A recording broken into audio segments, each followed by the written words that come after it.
You are now tuned into the sounds of Big Nate Sports Talk. It's on all the time, anytime.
Tuned in to Big Nate Sports Talk, the show that is on all the time, anytime.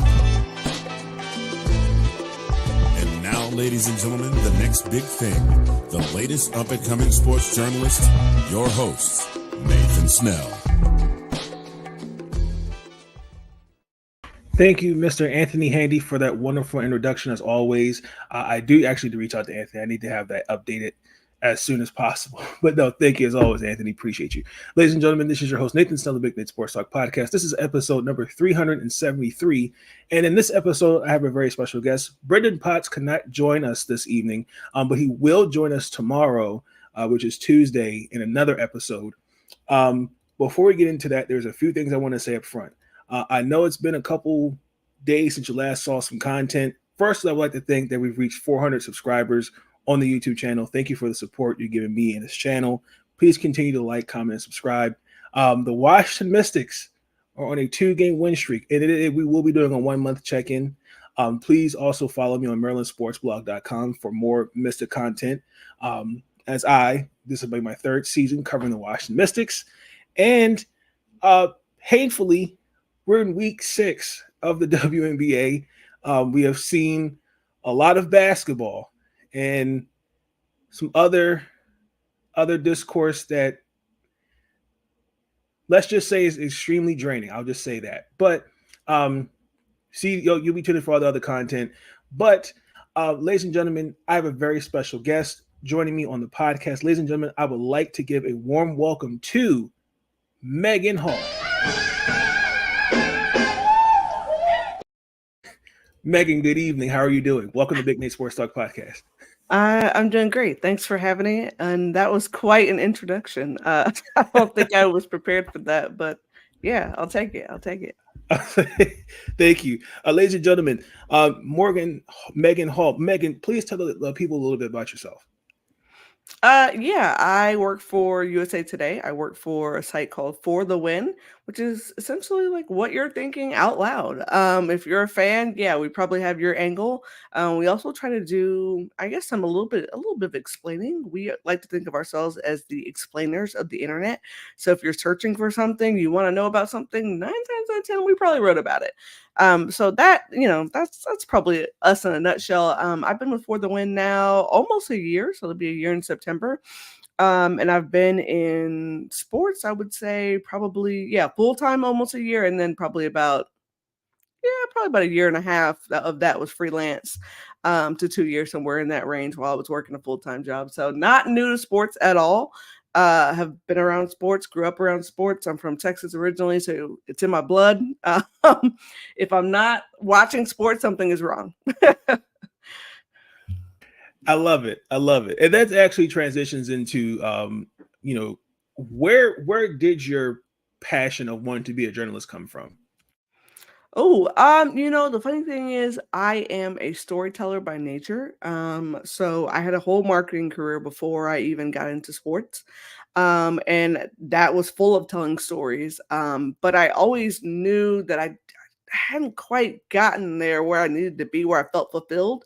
And so I thought I found what I thought was my lane when I got into content creation. So I was a content marketing manager for 2 years, and I loved that because I was taking like big, complex subjects like engineering concepts, all that fun kind of stuff, and simplifying it down for our customers at the time to understand. So I loved doing that. I loved being the voice behind a lot of things that we wrote and that we created, and having a team to work with.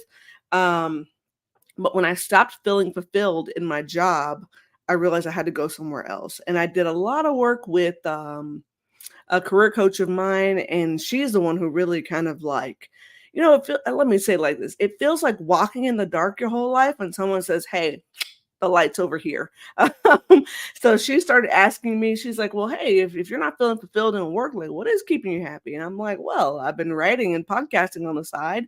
And she's like, tell me more about that. So that came into a whole new conversation about sports and why it really makes me light up, why I'm passionate about it. And so that was a journey really to get back to happiness, essentially. I don't know that I necessarily came out of it with like, yeah, I'm going to go be a journalist. But I knew that when I started covering the Atlanta Dream, I absolutely loved being immersed in the environment, getting to know the athletes, writing their stories. I loved all the parts of it, really. I loved creating videos and short little snippets, all of that. But writing the stories was, I think, what kind of lit my soul on fire. So I don't even think I knew, honestly, to be quite honest with you, that I was like journalism was where I was going to end up. But I knew I wanted to be in media. I knew I wanted to be respected in a space. I knew I wanted to be seen as as an expert, if that was possible. And so when I landed at USA Today, I landed really in the perfect environment for me. They give me the runway, they give me the space to be creative, to rant, to not rant, to like have fun, whatever. And that truly has, I guess, kind of molded me into a journalist, so to speak. It's more than just being a writer, right? It's more than just like, hey, I'm throwing words on a page, or hey, I'm writing about this viral moment. It's more about how can I be impactful? How can I be authentic with the way that I write and the way that I convey my stories? And the cool thing about it is I get to be a multimedia journalist. Like, I don't get to just write. I'm doing videos too for USA Today, which is great. I get to do that. I've been on a podcast too for them. Like, we get to do some fun stuff there. So I really, really love it. I love that. And to add on to that, was there anyone in particular in the field that you looked up to, kind of, like said, like, not channel after, but just someone that you said, you know what, I see myself in them, if that makes sense? Oh man. I remember being at Black Sports Symposium here in Atlanta last year, and I got the chance to see Maria Taylor speak live.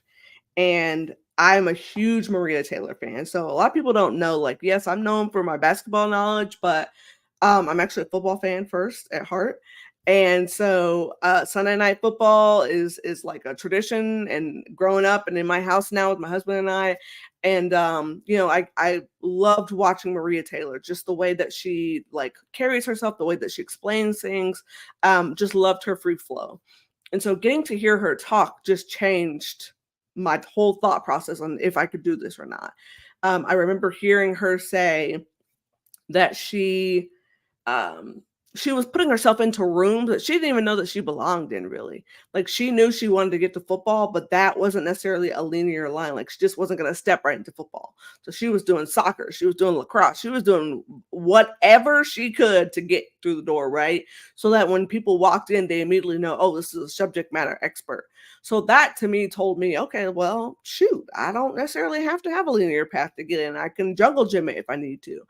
And so I think she really kind of opened my mind to the possibilities of like, hey, everyone thinks that you just hop in and boom, all of a sudden, you're this wonderful media personality. It's not quite how it works. So I had to be open to that. I really loved her for the fact for being really transparent about her journey. So Maria was a big person. Joy Taylor as well is probably another person that I thought. Joy is fantastic in terms of she's going to tell you exactly how she feels. She's unapologetic about it. People are going to agree, they're going to not agree, but Joy Taylor is going to be Joy Taylor. And I love that, from her. I think a lot of times, we think we have to shrink ourselves to fit into spaces and to fit into moments, and not necessarily so. I think that those are probably two ladies that I like immediately like looked up to. And then I'll give you one more. Susie Colbert too was another one like that. I thought, Susie is warm spirit, and it comes across that way. I just thought she was genuinely authentic, and I really love that from her. You gotta turn on a lot when you get on TV, right? So you can tell the people that are either like really, really like, just hey, they're just going out there to be extra, and the people that like, hey, this is genuinely who they are. And I love that about her. So That actually leads into Brendan's question. His first question was, what advice do you have for young journalists that are trying to cover or get into the women's basketball industry? I'm gonna say this loudly. Be you. Be you, be you, be you, be you. Don't be anybody else, be you. There are a lot of voices out there who are loud. Doesn't mean they're necessarily right. And so I want you to be you at all times. If you know that you know what you're talking about, own that, stand in that.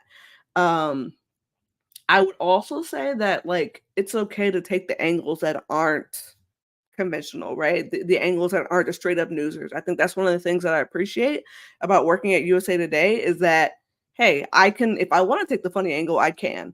If I don't want to, I don't have to. And I will say this, maybe not necessarily for all of USA Today, but for the Win specifically, we have that capacity. And I love that because I'm able to ask fun questions. I'm able to ask serious questions, whatever. But it's allowed me to unlock things that other people might not be able to. So I always say, reason I bring that up is keep an open mind, be creative. Like you got to be able to do that in this industry. And I think for women's basketball specifically, like you need more authentic voices, right? We're getting a lot right now of people who are just painfully loud and painfully wrong. People who are just inserting themselves in the space, have not even been here, didn't even bother to learn anything before they got here, and just came in, essentially knocking stuff over. And so we need more people who, who want to come in with an open heart, who want to like genuinely cover this league and get to know the athletes. These athletes are people. They are people first and foremost. They're not just the jersey. So come in, know them, and write your stories and go from there. Yeah, and that I want to ask a follow up to that because for me personally, this is my third season covering the Washington Mystics, and the one thing I've noticed from then until now, the discourse in terms of there's more eyes on the media on the W has changed. The last now we were really going into college on the collegiate side for the women's basketball has also. The eyes have grown. As a journalist, how have you dealt with that? Now that there's more eyes, you're dealing with new fans. And for the record, let me say this: I am always wanting to have a open forum and differences of new fans learning and supporting any sport. But I also am a believer that we should listen, learn, and educate ourselves before we come into any space that we've not familiarized or have chosen not to familiarize with it. But to get to the point is how, as a journalist, have you dealt with that type of discourse? Yeah, I'll be really honest with you. It's a tough battle. It's something I have to fight all the time, picking and choosing my battles of what to respond to and what not to respond to. My block game is getting stronger. My mute game is impeccable right now. Like I have a ton of stuff muted because people are just yelling and screaming and saying just all kinds of nasty things I mean, literally, I think I posted the other day, like I posted something about Kate Martin because I had just interviewed her and she had a fantastic quote about Asia Wilson. And I was like, someone else was talking about Kate Martin's love for Asia Wilson. And I'm like, yeah, she's not just saying this thing, like she means it, right? And someone, like several people in the comments were like, oh, here comes the agenda. I'm like, you are literally like, what agenda? What agenda have I pushed here? I'm so sorry. I'm so confused. There is no agenda. See, the sad part is like now the W has now been politicized. Yeah, and I'll touch on that too. Like I think for me, I've tried to get better at responding and not or like I said, responding and not responding to not only the trolls but also just the discourse that's happening right now, right? Like there's a lot of folks that are inserting their own personal opinions or views into basketball without understanding the nuances and the flow of WNBA basketball, right? So now we're having these conversations on race. Now we're having these conversations on, politics and societal issues. And I'm not saying the W doesn't have that, right? Like if you follow the WNBA, you absolutely know this is a social activist league. Like they're going to bring the societal issues to you. But at some point, I think people are starting to get tired of the fact that we can't just discuss basketball, right? So I think for me, it's like when I'm scrolling Twitter, if I'm scrolling social media or whatever, I skip over a lot now. I'm like, nope, not tweeting that. Nope, not tweeting that.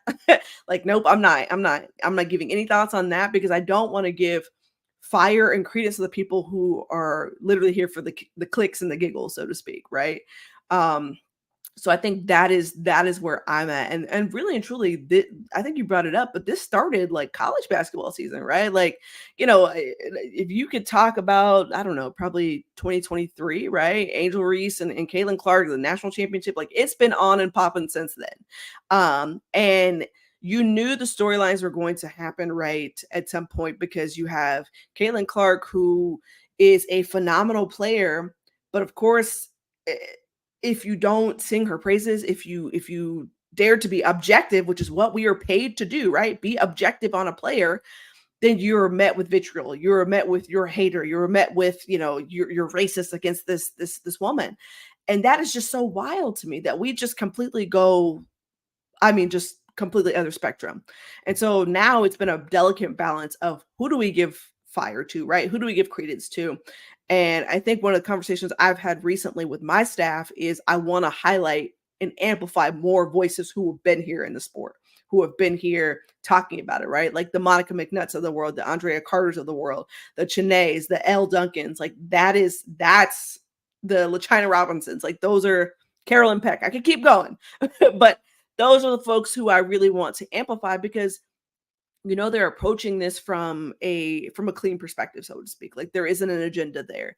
They do their jobs and they do it extremely well. So that's where I've tried to focus my efforts on. And again, it's a work in progress for me.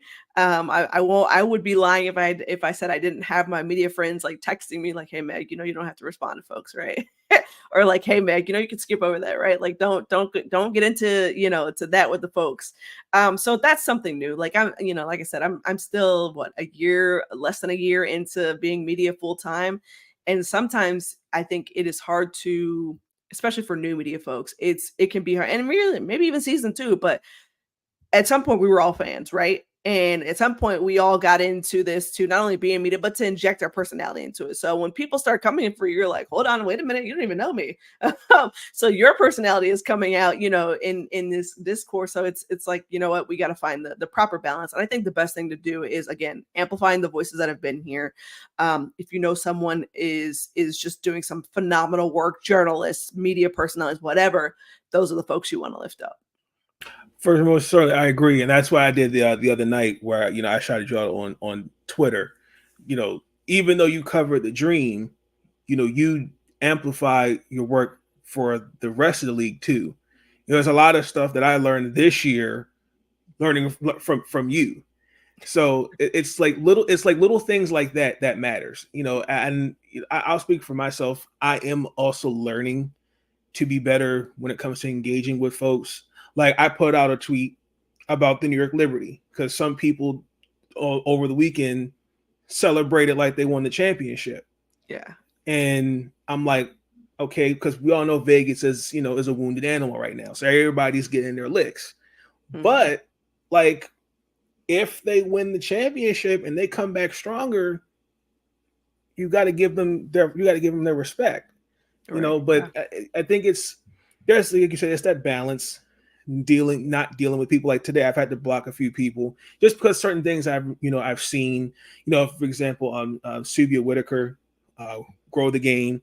Mm-hmm. She's been dealing with, and I give her major flowers for handling and dealing with the trolls and the ignorance with mm-hmm. respect. And also to yourself and many others. It has been.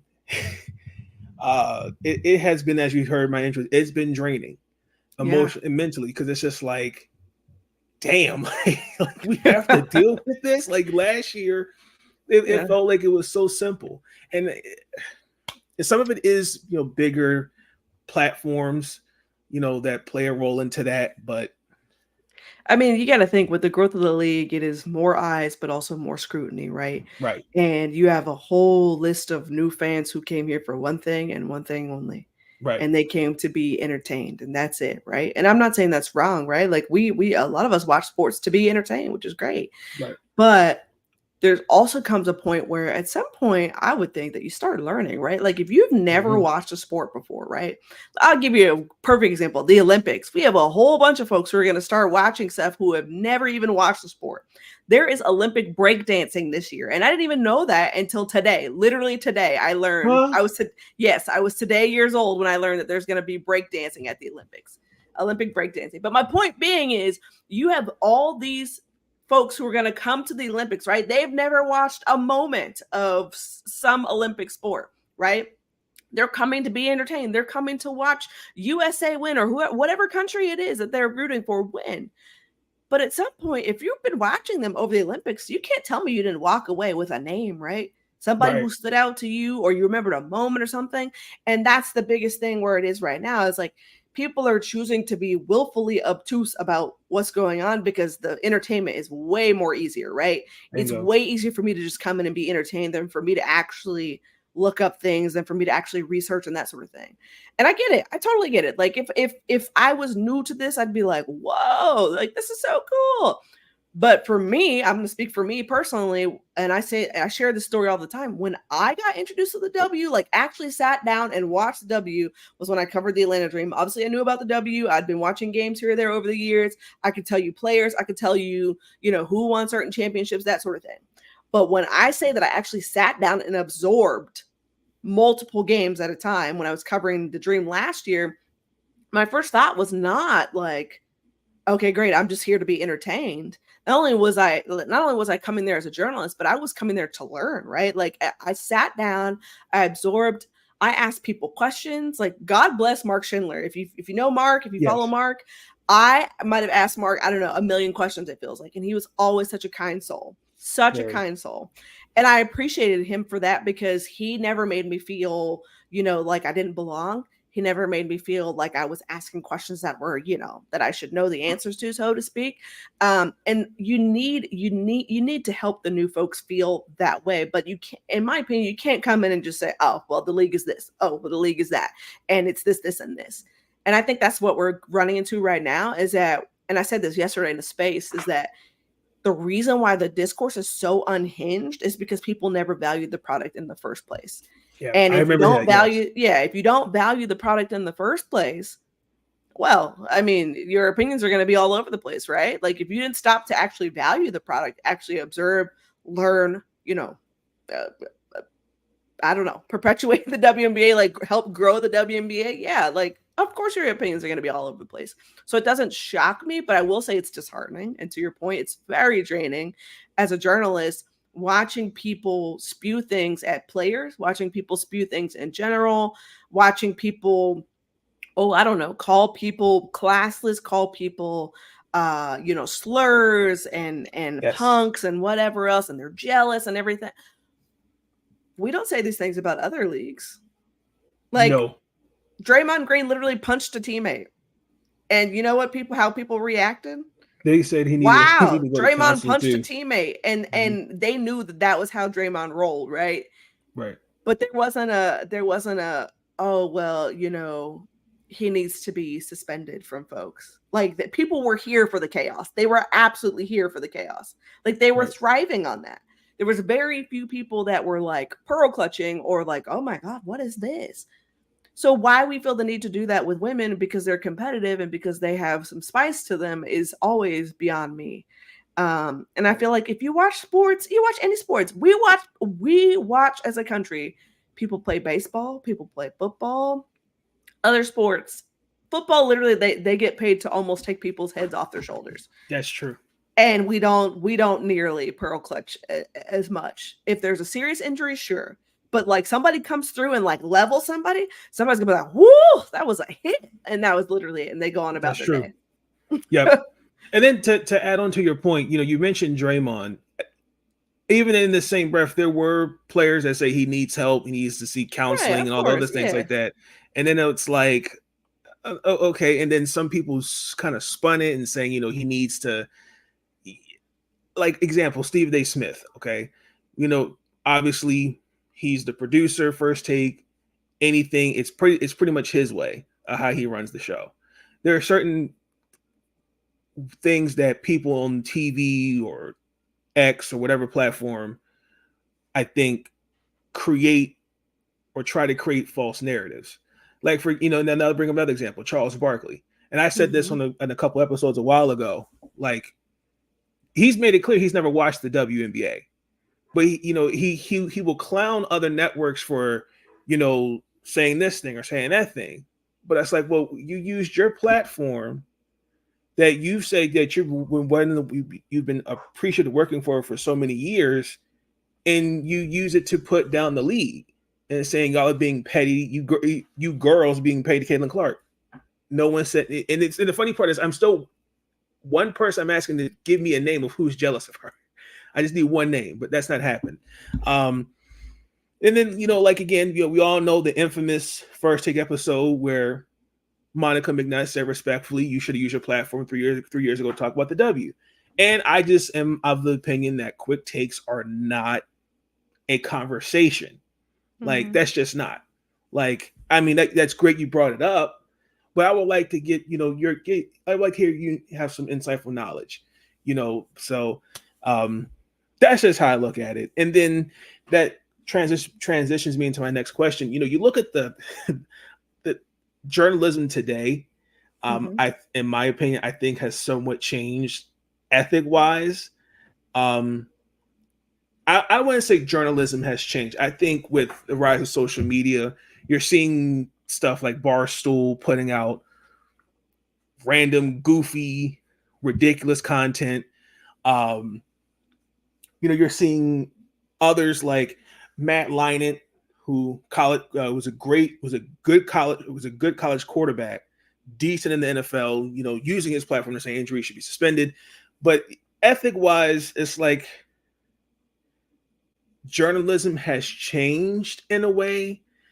How we go about things. Like, I don't know if you remember before the season, we had that reporter with Caitlin Clark's introductory press conference, and he threw the heart sign at her, which I don't know why he would do that. Like, what is your takeaway on journalism today? Yeah, I think, again, this speaks to having people in the space who have been there covering the league, right? It is it feels like a battle every day. I'll be honest with you. Sure. To sit there creating stories, creating authentic stories, doing original reporting, whichever, taking the time to educate fans, whatnot, and to have someone literally come in and be, again, loud and wrong. I wrote a story today about Matt Leinart because I was like, oh, this is WNBA expert Matt Leinart. And, again, and I literally wrote, if it sounds sarcastic, it is. Because, again, you have someone coming in who before several months ago had never tweeted about the WNBA. Like, I went and like scoured his tweets. I found 4 total tweets about Caitlin Clark, Angel Reese, and the WNBA. 4. And 3 of them happened within the last month. And that was the Angel Reese should be suspended tweet, the, hey, Kathy Engelbert has to do something about the physicality, and also Caitlin Clark's teammates should stick up for her. The other tweet was about Caitlin Clark and Kate Martin when she was still at Iowa. So, and the only reason I bring that up is because it's related, of course, because now Caitlin Clark's in the W, and so is Kate Martin. But that's women's basketball. 4 women's basketball tweets. And suddenly you feel that you can come in and say, oh, well, this player should be suspended. For a flagrant foul, Matt, for a flagrant 1 foul. Is that what you're telling me? You literally watched Andre Johnson and Cortland Finnegan like try to take each other's heads off their bodies. And I do not, maybe my memory isn't correct, but I don't quite remember you speaking up at that point to say, oh, that shouldn't be allowed. Oh, they should be suspended. I'll Right? give you another example, because he's a quarterback, because we know the rules today. You know, Yeah. you can't even sneeze on the quarterback. Last year, it's the Los Angeles Chargers versus the Las Vegas Raiders. And Justin Herbert is coming out the pocket to his right. It's a defensive lineman. I can't remember his name. The excessive tackle out of bounds. And obviously teammate, but see, like stuff like that, should he not have been suspended? I mean, he got the lineman got ejected from the game, but it's like, well, shouldn't he have gotten suspended? Again, I watched Skylar Diggins-Smith take an elbow to the face, blood, everything. Nothing. Not a peep from Matt Leinart. We watched Asia Wilson get, hit multiple times in the head, clawed against the face. Nothing. Angel Reese got clotheslined by Alyssa Thomas. Nothing. No tweets about, hey, Alyssa Thomas should be, like, nothing. So again, if you are going to come in and make a fuss about the league and what should and shouldn't be, I want you to have the full context, right? Like Diana Taurasi has literally punched Kelsey Plum in the stomach. Like Kelsey Plum has talked about that like Diana gave her like a welcome to the league sort of moment and like kept going.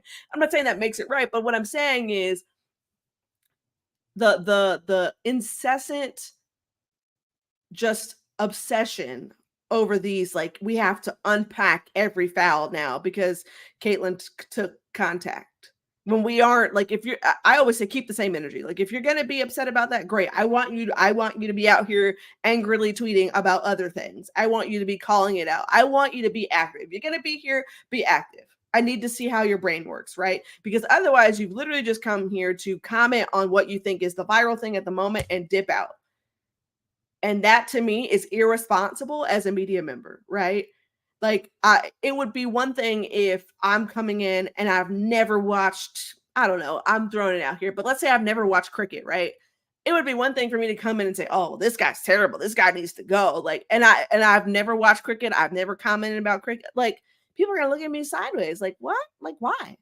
But it's the same thing here. Like, and I've said it before, but like the amount of folks who have gotten grace simply because they have commented on the viral thing is just wild to me, considering the folks that have been here that are trying to dispel the moments like that. And I don't mean to harp on it, but it just really truly bothered me that like you have not come in to uplift any of these women. You have not come in to uplift Caitlin. Right? You've not come in to uplift Angel Reese, Cameron Brink, Rakia Jackson, Aaliyah Edwards, like in any of these rookies. I mean, you could even go to the vets, Stewie, Asia, you pick somebody, Ryan Howard, I don't know, but you have not come in to lift up any of these athletes, but you've come to say that someone should be suspended for a flagrant one foul because they took a hit across the head. Now, granted, it was a hard foul, and I didn't deny that. Angel definitely, again, made contact with Caitlin. But if Caitlin Clark tells you it's a basketball play, right? She knew Angel was going for the ball. It's not it wasn't malicious. I don't understand why that's not enough for you. I don't understand why we feel like we have to, Angel's coming off bitter and jealous, and Angel needs to be suspended. Like, these are the things that people said today. These are things people have been saying for the past several days. And it blows my mind. Because let me ask you this. Do you go out and do you say that men are jealous of each other when they foul each other hard? Nope. I don't hear nothing. I don't hear anything. You might comment about how hard the foul was. Okay, hey, that player deserves to be ejected or whatever else. But you aren't calling for suspensions over a flagrant one foul. Like I watched it with my own eyes last year. Watched Letitia Mehier get hit to the face. Blood is gushing on the court, everything. Coach Wright was upset that it wasn't called a flagrant 2 on the court, and she was critical of the officiating. But a coach, nowhere in there did she ever say, "Oh, that player needs to be suspended," or these players need to be suspended for being on the court. Like, what? What are we saying here? What are we saying here? And it just bothers me so much. And you're speaking facts, and again, this is all, and again, listening and learning and educating and getting and educating, you know, and learn and understanding, like, you know what, we have a responsibility on how we utilize our platforms. We can Right. agree to disagree on any discourse, whether it's in sports, life, etc. But I do think you have a responsibility to, you know, say, hey, you know what, let me take this opportunity to really praise, you know, Cameron Brink. You know, the Connecticut Sun, man, they're 10-1. You know, little things like that. But I just think that, again, everything is a choice, and I just really wish, you know, I saw the tweet, and I'm like, well, we could apply the same thing because he played football. That's how I best know him, as a football player. Correct. Yeah. So, it's been interesting, and I also too, and give the ladies across the league flowers, because there are some of them, I don't know how they're doing it. Like Victoria Vivian's had to put her Instagram on private for a bit. And Alyssa Thomas had to disable her comments. You know, Leah Boston, you know, your own teammate, you know, had to deactivate their social media, and even some people with on X downplayed that and said, well, if she was, you know, in the gym instead of saying being on TV, blah blah blah blah blah. But, you know, some people just are just diarrhea at the mouth. I will say that. But as I transition away from that, one final question. This is just small. Is how essential is it for a young journalist to network, especially within this side of media when it comes to women's basketball? Oh, it's paramount. That should be one of the first things you should be doing, is making connections. I don't care if it's like, hey, I'm just introducing myself, I'm a young journalist, you know, that sort of thing. And sometimes, let me say this, and I say this as someone who was in this spot. Young journalists, you don't have to give your whole elevator pitch right there in that moment, right? You feel like you meet someone, you're so excited because maybe this is someone you look up to or things like that, and you feel like you got to tell them everything. Sometimes it's okay to just say, hey, I'm introducing myself. My name is such and such. I work for this outlet, or hey, I do some freelance work. I just wanted to come over and simply say, I admire your work and thank you so much for everything you do. That leaves a lot more of an impact than coming up and running through your list of accolades or running through all the things that you're doing. I think when you're making connections with people, it's important to not only, like, you know, again, talk to them or strike up a conversation, or again, you can ask questions instead of, you know, running through, you know, your whole background or whatever else. Hey, can you talk to me about this? I know this is good. Current events are always great. Hey, just wanted to get your thoughts on this. Can you shed some light on this? That's fantastic, right? It allows the other person to share their knowledge, allows you to learn something and absorb, but also that's way more memorable when it comes to networking, right? And that's something I had to learn too. And I learned that from just business background, from marketing, you know, those sorts of things. Like, a lot of times it's people love to talk about themselves. And I don't mean that like rudely, but they do. Like, ask someone what they do. What's the best part about your job? They will light up and start telling you, you know, that sort of thing. Like, those are that little quick, little small, little question. Yeah. It does wonders. So when you get to know people, it's important to, you know, remember that. But also, here's the thing: like, if you met someone in a conference 3 years ago, and they're in media too, and so are you, there's a chance you're probably going to see them again. So be good to people, right? Be really good to people. I'm not saying you have to be fake. I'm not saying that like, hey, you got to be their best friend, but it pays to be good to people because this industry is not as big as you think. Mm-hmm. And people are going to remember you if you are yourself, you're authentic, you come up, personality, smiling, those sorts of things. People are going to remember you when you make an impact like that. So I say that to say that people that I met at the very beginning of my, like, you know, journey into sports have now seen, you know, me later at conferences, or seen me, you know, hey, I saw this, you did this today, or you were on here and I saw you. Right. Yeah, I remember I met you, blah, blah, blah, blah. Again, it pays to be really good to people and to network with intention. There we go. That's what I was getting with. Network with intention. Definitely. I agree with that. Let's transition. We're 6 weeks already into the league. It doesn't feel like 6 weeks because everything is just condensed because we're getting ready to go to Paris soon. So, Renee, I'm going to share my screen so you can see this.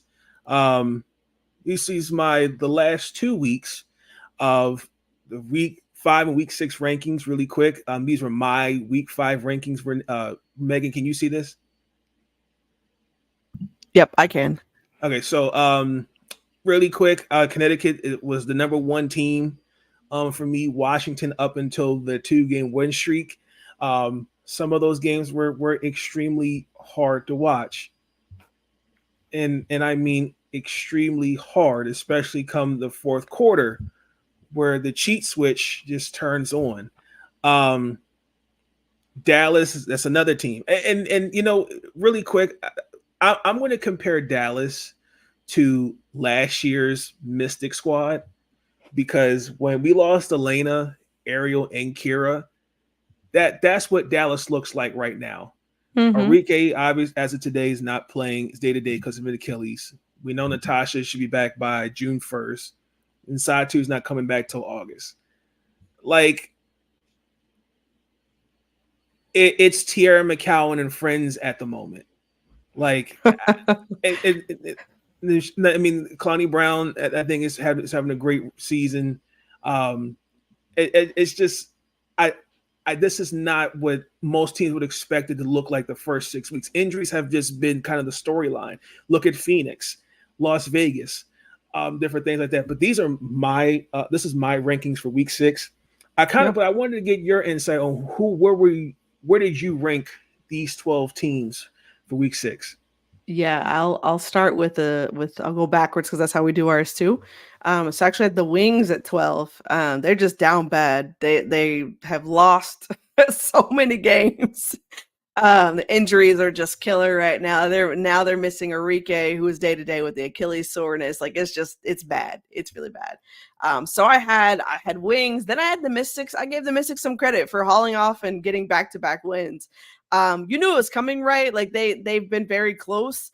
They nearly upset the Liberty, which that probably would have lit Twitter on fire more than they did against the Dream. But like, you know what I mean? Like, they've been close. So I had to give them credit because they came out and got back-to-back wins, and they did it, with Brittany Sykes and without Brittany Sykes on the floor. So, I'll give them credit there. Then I had the Sky. The Sky are just still a mess. I think they're still working through rotations and, tweaking that starting lineup. So until they figure that out, and their defensive woes are just not helping them whatsoever. So yeah, they're at 10. The Sparks, I'm really high on the Sparks. I really love some of the pieces they have, but they just hold on. I see your face at me. But I've got the Sparks at 9. But they are a deep sigh for me because they've got the pieces. Like, Rakia Jackson is, a bucket, a flat out bucket. De'Erica Hamby has been, most improved player, at least one of those players on the list. And they've got, a couple other players too. Lee Yuru has been playing very well as of late. So I give them a little bit of credit there, but their defensive woes are not helping them either. I have the Fever at 8 because the Fever are actually cooking a little bit. They're finally starting to look like the team that everyone envisioned when they drafted Caitlin Clark. Aaliyah Boston has been fantastic after a not so hot start. It just took them some time to get together. Kelsey Mitchell also, I didn't mention her today, but I did mention her last week. Yeah, she deserves some heavy praise for the work that she does. And Caitlin is figuring it out too, as far as being a floor general. So I really love that. I actually have the Aces at 7 and the Dream at 6. And the only reason I do is because the Dream beat the Aces. And I know it's not a great, argument whatsoever, but both of them are actually I actually really struggled about who to put at 7 and who to put at 6, because both of them are in the same boat. They both don't have great outings right now without their starting point guards, and they've had defensive woes. So yeah. It was really tough. It was really almost kind of like a toss-up, but I'm like, well, I can't put the Aces at 6 if they lost to the Dream. Like, it just doesn't feel right. So that's just me. All right. At 5 was the Phoenix Mercury. They've looked great Since Brittany Griner came back, Kalia Copper has been going like nuclear right now, otherworldly, galactical, whatever you want to call it. 5 30-point games in the year. That is, yeah, woo. And BG has been just balling. I think she scored 24 points in 3 of her last 4 games. Fantastic stuff. Fantastic stuff. And after that, it kind of stayed the same. So Seattle at 4, Minnesota Lynx at 3, Connecticut Sun at 2, and New York Liberty at 1. Number 1. Okay, I want the rationale behind the rationale. Connecticut's not number 1. The Liberty have 8 straight wins. 8 straight. And they have been unraveling people at will. They also unraveled that Connecticut Sun team that was undefeated, right? So let me say this. I give them a ton of credit because they looked really shaky in the beginning of the season, right? They lost to the Sky, and I was like, what is happening here? But a couple things have happened, right? Stewie has been Stewie, right? Sabrina Ionescu has been fine, but Jonquil Jones has been the real like unsung hero, I think. She's got 85 points in the last 3 games. She's also now shooting from the 3-point line way more than she had before, and people are starting to have to account for that. Also, oh my gosh, the way the Liberty have forced teams into bad shots is just astounding to me. I got to give them credit for the defense there. I think with the Sun, I'm high on the Sun. I'm very high on the Sun. But I still see some, what's the word I'm looking for? Inadequacies in their game that concern me when they will go play better teams, right? Like that Minnesota Lynx game nearly got upset in that, right? So they're going to struggle with the better teams, right? Especially teams that have perimeter shooting. And not that the Sun don't, but when you have multiple teams that can do that, they're going to get behind. And that's what you saw when they got unraveled by the Liberty. It wasn't just that the Liberty like shot the lights out the gym. It's that they forced the Sun into compromising defensive positions. And that's very unlike the Sun. So I had to give the Liberty credit for that one. They were number 1 in my rankings last week too, by the way. So they've been number 1 2 weeks in a row here. But that 8-game win streak is something that I can't just overlook. It's the best win streak in the entire league right now. But I will say this, if I didn't have to go 1 and 2, it would be Liberty 1A and Sun 1B for me. I think what Dejanay Carrington is doing in the starting lineup is, it is the Lord's work.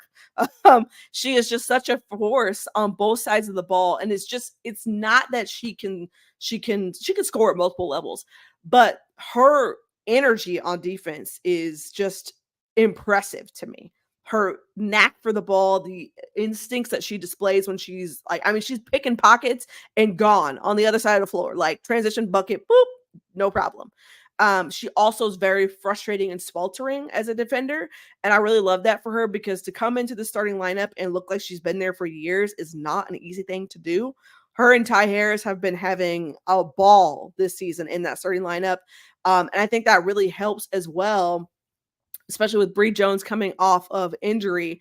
I've been thoroughly impressed, with the Sun. But yeah, I do have them at 2 because the Liberty are just doing fantastic things right now. And they're playing so well. And I think, this is just my thoughts, I think it's some of the better basketball that we are seeing from them that could have them in the finals. Remember last year, there was this conversation about who could knock off the Aces, right? The Aces were just on a tear. At this point, they hadn't even lost 6 games yet, right? Like they were just on a flat out tear. And people thought, okay, well, hey, it could be the Liberty. And I say people as in me. People thought it could be the Liberty, right? And I actually had the Liberty picked to upset the Aces in the finals. And then I was so happy to be proven wrong because it was great basketball. But the Liberty, I think defensively had troubles in the finals. And so I think now we're seeing a little bit of a switch there. Like they went out and did their homework. And Jonquil Jones even said it the other day. She said she took Kelsey Plum's comments to heart when Kelsey said they weren't a team, right? She called it classless in the moment. But she said when she went back and actually looked at what Kelsey was talking about, they looked at the film. Yeah, they didn't look like a team. They looked like players who were playing for themselves. And so I think now in hindsight, it realizes, okay, we have to be together. We have to be forming that team chemistry on and off the court. It totally matters. right? So I think right now, in my opinion, I think they've got the best team in the league. I mean, unless somebody proves me wrong, unless the Lynx haul off and just go on this incredible tear. Which, by the way, if you haven't been watching the Minnesota Lynx, like you've been sleeping, I think it's gonna be a foot race down the stretch. Unless the Washington Mystics have the final say. No, I'm just kidding. Listen, you better give the Mystics some credit now. Like, listen, they are way better than their record actually Absolutely. says. Like, they got some dogs in this squad. And don't let Brittany Sykes get healthy, because she definitely dropped 18 points in 14 minutes against the Dream. So I just want to put that out there. Like, Slim is still Slim. Yep, absolutely. I mean, no, everything you're saying, I agree with. I don't disagree with.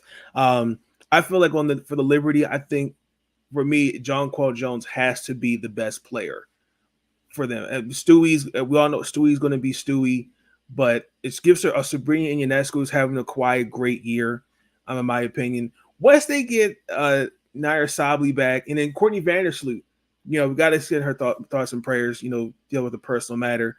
When she's ready to come back too, I think they're going to be, a little bit more scarier. I still think Connecticut and New York can see each other. I think it can go to 5 games, in my opinion. But I'm picking Connecticut to go to the finals this year. I make the argument, and I stand by the argument. If Bree Jones doesn't get hurt last year, they're in the finals. It's funny you answered Brendan's question: who has been your most surprising and most disappointing teams so far? I mean, I can answer that. Most surprising for me, I will say, now that I've had, we're a fourth of the way through the season, I would say the Lynx. Like, they went out and they got them some perimeter shooters, and boy, has it made a difference. Fee Collier, woo, MVP on both sides of the ball. Yeah, definitely, for sure. Like, put Fee on the list. I would say most disappointing. And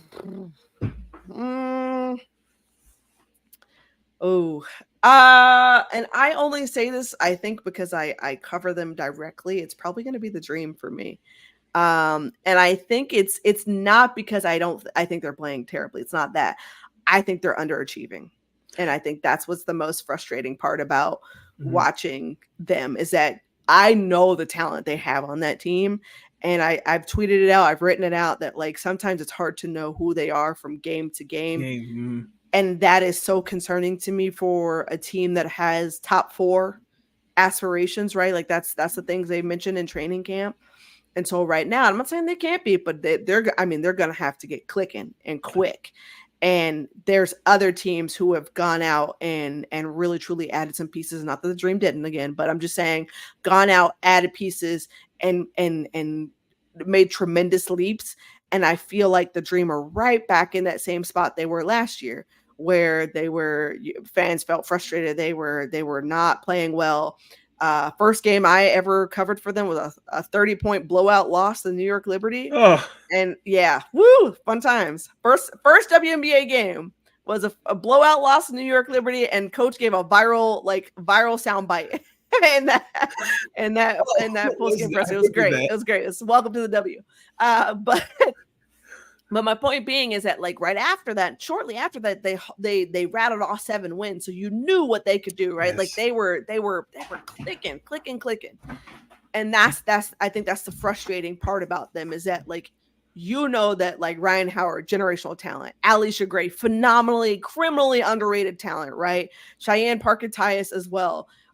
Nia Coffey, when she was in the starting lineup, I felt like her defense is what kept her there. Like, they made moves with Nia, and so it was awful to watch her get injured towards the end of the season. And so now that they're putting Nia back into the lineup and Cheyenne's coming off the bench, you hope that it'll maybe help a little bit, right? But the biggest issue has been they have not been consistent, and I think that is what's so frustrating. Where do you by them? I have a question. I have a follow up. Where do you put? Because I'm gonna agree with that. How much do you hold Coach Wright accountable for that consistency piece? Yeah, that's a good question. It's tough, right? Because I think I have a tremendous amount of Coach Wright, respect for Coach Wright, because I've built rapport with her, and that is what's allowed me to be so deeply involved with this organization. I think that she knows as well that like it falls on her shoulders. In my opinion, I think it's a 50-50 thing, right? The players have to be bought in. They have to be talking to each other. They have to be on one page, but it's also on the coaching staff, right? To also enforce that culture, right? And to get that consistency. And I think I don't put as much on Coach Wright simply because I'm not sure that they've had consistency in their starting lineup either or on their roster, right? Like a lot of these teams that are in the top 4, like maybe save Seattle, right? Seattle is a little bit of a different beast other than like going out and getting, NECA and Skylar, but they had much of their team stayed the same. But for the Dream, like their starting lineup is different. Their bench is different. They're missing Jordan Canada right now. Right. So like it would be one thing if they're still looking like this once Jordan comes back and has been back for, I don't know, 5-10 games, right? Like it would be one thing if they're still looking like that.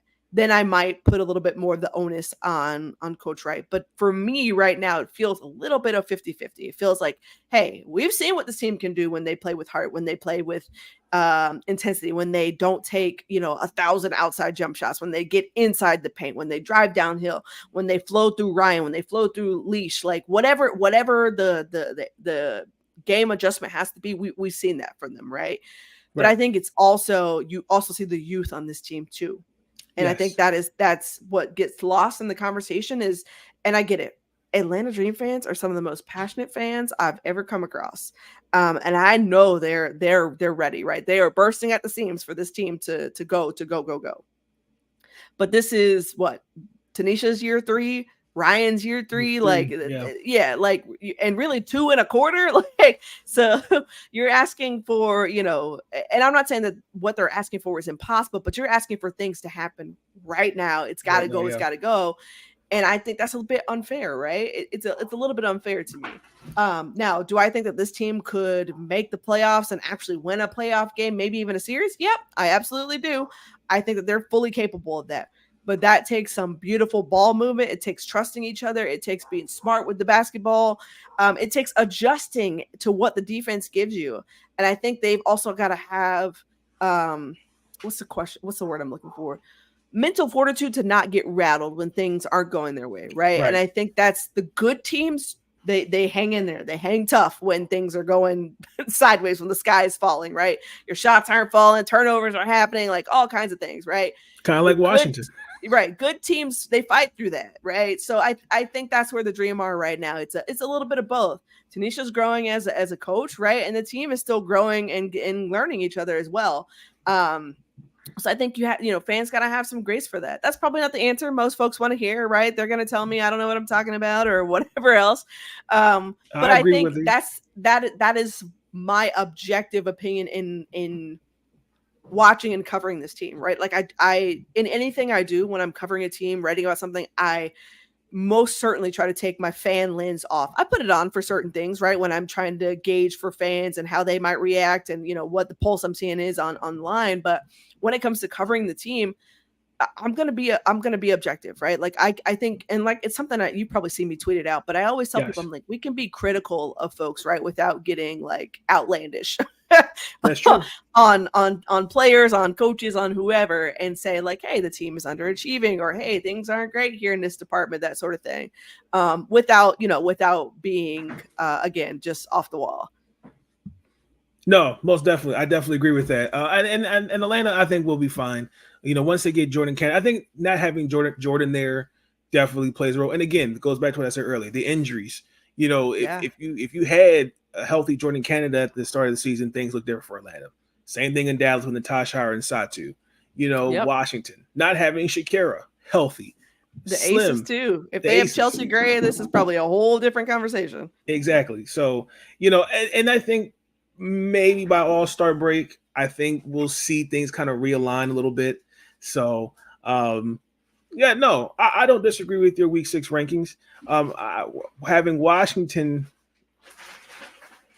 top 10, that was fair.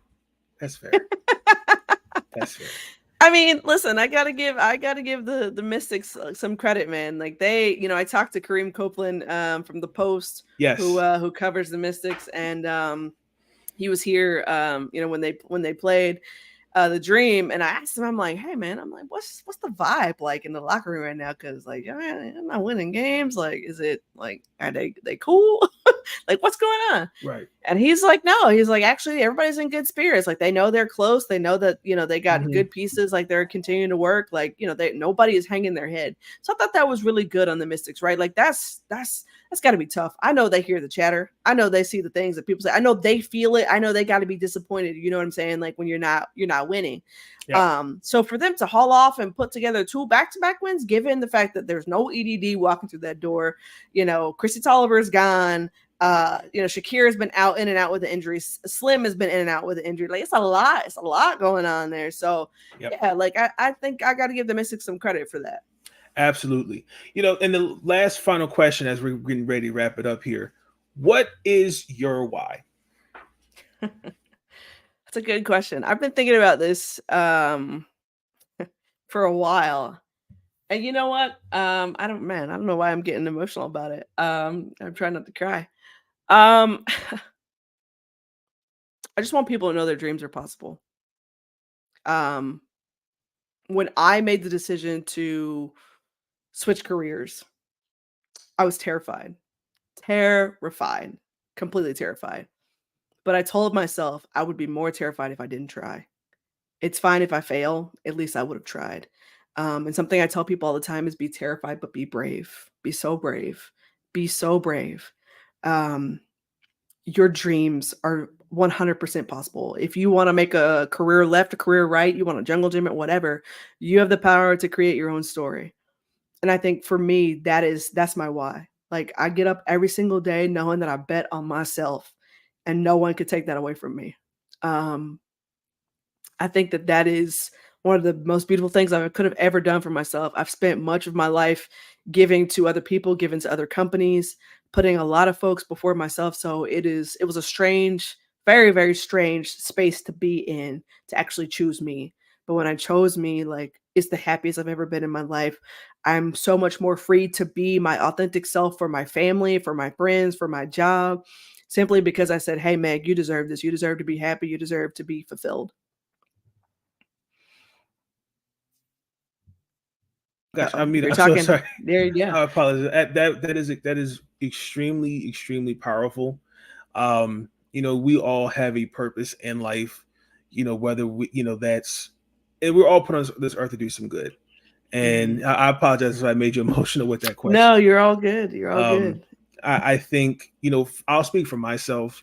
I've had this passion going back to elementary school. I just never thought of what it would look like. And I've, wherever the outcome is, I want to make sure that, I've given everything I have. Because if you don't try, how do you know, you never know the outcome. So, continue to do great things. You're doing great things. I appreciate you for what you do for giving us a space, and more importantly, being authentic and being you. And I just want to applaud you, give you your flowers for that. So thank you. Is there anything that's happening on your side of the world in terms of USA Today? I know the Atlanta Dream are playing this. Is it tomorrow? Yeah, they're playing tomorrow, which is I think that's Wednesday, right? That's the Lynx game. Friday is Fever, and then I think they have the Liberty again on Sunday. So it's a week. It is a week. How do you feel about this schedule so far? I feel for everybody. I literally feel for everybody because this Olympic break, squeeze is real. Teams are having, thankfully, I think someone brought it up last night. They were like, how is the league going to do this without charter flights this season? All these back-to-backs and that sort of thing. I'm like, they did it before, when they had all these back-to-backs, but now it's even more crunched because of the Olympic break. And I feel for these teams to have to turn around and travel and then get up the next day, or at least get up a day later and play, 2 days later and play a game. I'll say this. you'll see what teams are made of after the Olympic break. I agree. Once they finally get more time to rest, more time to build, and the back half of the season, we'll see what teams are cooking with. For sure, because I know for Washington, I got credentialed to cover both wings when they played Dallas Saturday and Sunday. Oh, that's just. And I thought that Indiana and Chicago game series was rough. I mean, now the Wings still have some shooters, right? Like they still have some talent there, but yeah, it's really rough right now for them. I think I wrote it today in my power rankings, but I was like sending condolences and good thoughts to the Wings because it's like stepping on a Lego brick bad right now. Like it's so painful, for sure, so painful for them. And even like a team like Chicago, Teresa Witherspoon's growing. Angel and all them are growing. I mean, every team is going to have their moments. It's just, I think, just how you bounce back and recover. But this schedule does not make it look easy for anybody. But not at all. Once we win gold in Paris, I'll be more at peace because that team, respectfully, with or without Caitlin Clark, is winning gold, and I'm guaranteeing that. Now we might have a problem with Japan, but I'm not afraid of that group. Hey, I send my best wishes and my best thoughts to the Team USA. I would love for them, of course, to come home with another gold. That would be fantastic. There's so many deserving athletes on that team, including 3 first-time Olympians. Yes. And I wholeheartedly, again, root for them and want them to experience the joy of coming home with gold. They are, again, some of the world's best athletes, and they're playing against some of the world's best athletes. So it will not be an easy task, but I'm rooting for that. That they have a blast, a ball over there, enjoy themselves, play free, and then hopefully they get to come home and get some rest too. Because it's tough to go play the Olympics and then come back and play basketball too. So that's not easy. It is not easy at all. Well, and also one other thing, ladies and gentlemen, it is all-star voting has already started. Please vote. Yes, I have done my voting all-star, and yes, Brianna Jones and several others that are on Team USA did get my vote for all-star. So vote. Yeah, I was going to say fans are going to have a field day. I cannot wait for these results because I know folks are going to be arguing about it, and I'm just so excited to see the chaos. I just know they're going to be some heated. You voted for who? Like sort of tweets, sort of Instagram posts, all that. Yeah, just give me all the fanfare. You know that one year before we closed. Do you remember that one year that they almost got Zaza Pachulia in the All-Star game? It's going to look like that. I mean, again, I'm totally here for the chaos. Like, I am just here for the like, excuse me, who's an all-star? Like, I just know. You just know the tweets are going to be like that. And I just cannot wait to write that up because the people are going to be just beside themselves over who did and who didn't make it. And again, it's going to be really interesting to see the snubs that people feel, like those are, there's also going to be the folks who are like going to be overly excited for whoever, if their favorite player made it. I would say this, and I don't know why I feel like this, but keep an eye out for Kate Martin because her fans are growing and growing and growing. And I was howling at a tweet the other day about someone saying they were going to commit all kinds of acts of voter fraud to get Kate Martin to the All-Star. And I just couldn't even. I was literally cracking up at my phone. I was like, okay, I love it. Kate Martin fans are like, they are in the trenches about Kate, and they were so like excited. So if you happen to see Kate Martin make an all-star game, you know where it started. You heard it here. You probably saw the tweet I'm talking about on Twitter because listen, I was cracking up, but in my heart of hearts, I was like, they're probably serious. Honestly, they're probably telling their friends, their cousins, their grandmas, whoever, like, please go vote for Kate. We want to see her. Oh my gosh. I can't wait until these results come out. Oh gosh. But ladies and gentlemen, that's going to conclude this episode of Big Day Sports Talk Podcast. Meghan, thank you so much for taking some time and joining me. I hope we get to do it again sometime. Let me know. I'll leave. Thank you. I'll leave your Twitter. I'm not saying X, Twitter, because that's how I grew up knowing what it was. It's always going to be Twitter to me. I'll leave your Twitter in the description below. I'm also going to leave the link to for the USA Today's For the Win. Definitely check out that content. It's great stuff. Also, to follow me on MarylandSportsBlog.com. I have a couple stuff regarding the Washington Mystics. We got our 1 month check-in, and we got to get ready for Indiana on Wednesday. This week is just not going to be great for just because the weather. It's just the weather. I'll leave it at that. But stay hydrated, stay cool. Meghan, thank you again. I'll see you guys on the flip side. Y'all have a good night. Peace. Stay up.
Thank you for tuning in to Big Nate Sports Talk. If you enjoyed that episode, be sure to like, subscribe, and share the next big thing, the next up-and-coming sports journalist, Big Nate Sports Talk. It's on all the time, anytime. And I want to thank you. All I want to do is say thank you for everything you do.